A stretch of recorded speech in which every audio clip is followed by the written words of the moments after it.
In this video segment, I'm going to be talking about what happens to demand over time in terms of changes in quantity demanded as well as changes in overall demand itself. And I'll do the same thing for supply. And then we'll talk more about what happens when demand and or supply are both changing, and that'll be in the next series of videos. But for right now, let's just take a demand curve, this typical downward sloping curve. This looks more like a straight line, and by the way, textbooks will oftentimes represent demand and supply as straight lines. It makes the math easier, makes the understanding easier, even though, as we already know, a lot of times these will take more of a curvilinear configuration. So let's take a point along the demand curve, and let's say for whatever reason something happens and we've got a price change. Let's say the price of this good falls for reasons that we're not really concerned about right now, from P1 to P2, and again the subscripts are just simply to be used to denote different positions for the price and quantity aspects of each ordered pair as they change. So the price goes down and the quantity demanded goes up. We know that from the law of demand. There's an inverse relationship between the price and the quantity demanded, and so we would expect if the price changed that we would have a change in the quantity demanded. By the way, it would be the same relationship if we reversed P1 and P2, Q1 and Q2, that if the price went up, we would expect the quantity demanded to fall because of that inverse relationship between price and quantity. But the thing that we should know about this is the idea that what we've got going on here is a sliding along the demand curve. And so one thing that we can say is that movements along a demand curve, or supply curve for that matter, but we'll talk about supply in a minute, but movements along a demand curve are due to changes in price, which we'll simply call delta P. They're due to changes in price. If the price changes, the quantity demanded will change. But what I want to talk more about today is the idea that what happens when it's not necessarily just a price change that happens, but instead what happens if the entire curve moves, and as a result what happens then to equilibrium. And so I'll take the first part of that, the shift in these right now, and then we'll pick up a bit later as to what happens to equilibrium conditions in general. So let's say we have a demand curve, and for right now let's call it D0. Oftentimes when we start with some initial or base condition, we'll put a zero subscript by it just to denote the fact that it's a condition zero, a starting point. And let's say that economists over time determine that the demand curve is moving through observation. It turns out that something is happening, and as a result the demand curve is no longer that D0, it's now some D1. And as a result, what's happened here? What's happened is the fact that the entire curve has moved. And it's a shift. In this case, it's a rightward shift. And what can we say about this? Well, if a movement along a demand curve is due to a change in price, something else is going on. And what we should say is this. First of all, we should remind ourselves that what is a demand curve? It's the graphic representation of the function. So something's happened with the demand function. Even though we're not going to be getting into actual demand functions in this course, just know that all of these can be represented mathematically as a function, as an equation. So something has happened to cause the particular shift. And if there's a shift, that must mean something underlying this is changing the entire configuration of demand itself. So shifts in demand are movements of overall demand, but they are due not to price changes, but they're due to changes in non-price variables. This is very important to know. Movement along a demand curve is due to a change in price. A shift in the demand curve are due to changes in non-price variables.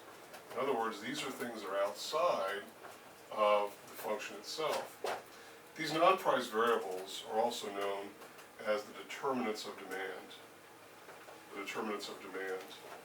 And they include things, and these are listed in your textbook, things like the incomes of buyers, tastes and preferences of buyers as they change, the availability and price of substitutes, all kinds of different issues that surround it. And you can look in the book for some of the specific factors that might cause a shift.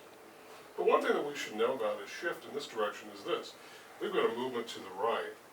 And if we line ourselves up against the origin, we know that a rightward shift is an increase in the entire function. So what can we say about a rightward shift? A rightward shift in demand,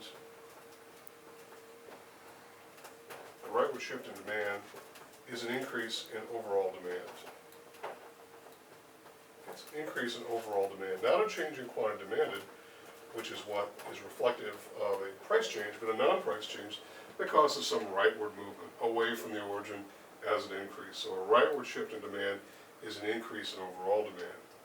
And as a result of this, if we just took the same price, then we would see that at the very same price, more quantity would be demanded at every price. And we'll get more into some of the changes to actual equilibrium conditions, but more quantity is demanded at every price with a rightward shift in demand. That's caused by some change in something non-price, like the incomes of buyers are changing, or things like interest rates have changed, tax policy has changed, all kinds of different particular variables. And one further thing that we should mention here is the idea that, what about a condition of demand where we start once again from the same D0, that is the starting point, from which we can make adjustments to demand. So we have some D0, and over time economists find the data is moving now. So as a result, we've gone from some D0 to some D1, and actually I may call that D2 just to differentiate from the D1, which was the rightward shift. So what's going on here is we've got a leftward shift in demand. And what can we say about a leftward shift in demand? A leftward shift in demand is a decrease in overall demand due to some change in non-price variables, one or more. So leftward shift in demand is a decrease in overall demand. So it could be that incomes of buyers are falling, taxes are rising. It could be that substitutes are more widely available for whatever this good is, and so the demand side is walking away from this good. It could be all kinds of different reasons, or it could be a combination of reasons. And so one of the jobs of the economist is to find out why a shift is happening.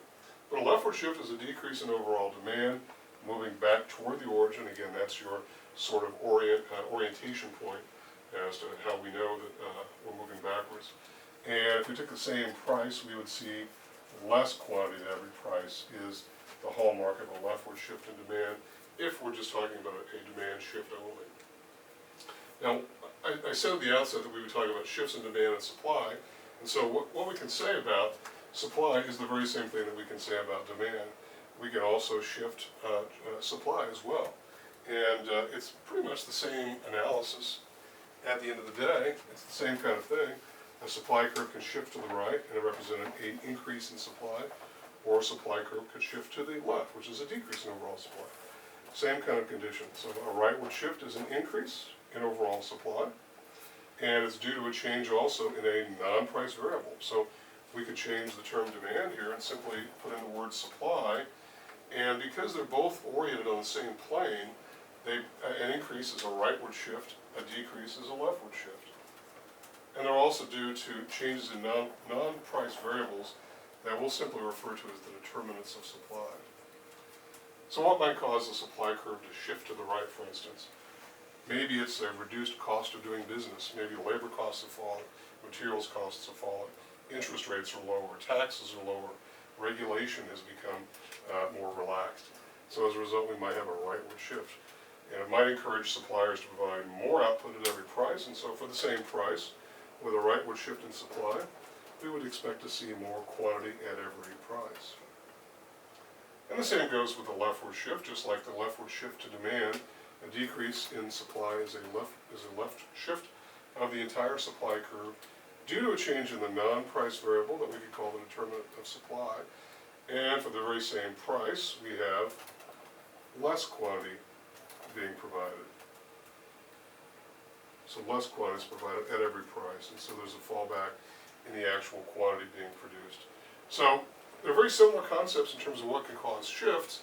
The thing to know is that price is not one of the shifters here. That the shifters are due to things that are outside of the demand function or supply function themselves, but which have a bearing on it. Things like incomes of buyers aren't really reflected here, but what does get reflected is the shift in the underlying function itself. And so in the next video segment, what we're going to do is we're going to put demand and supply together and see what happens to equilibrium quantity and price, not just the quantity movement that I've illustrated here, but changes in price and quantity together that are as a result of these changes. And we simply call that exercise market dynamics. And it really shows what happens to the prices and quantities of goods over time as things change. And it also is a pretty good illustration for you of the fact that markets are dynamic, they are changing, and we know the prices of goods are changing all the time, and quantities are changing. Maybe they change slowly, but they do change. And some of this background, hopefully, is helpful to you so that you can understand why these market events take place. And if you have any further questions, please feel free to contact me individually.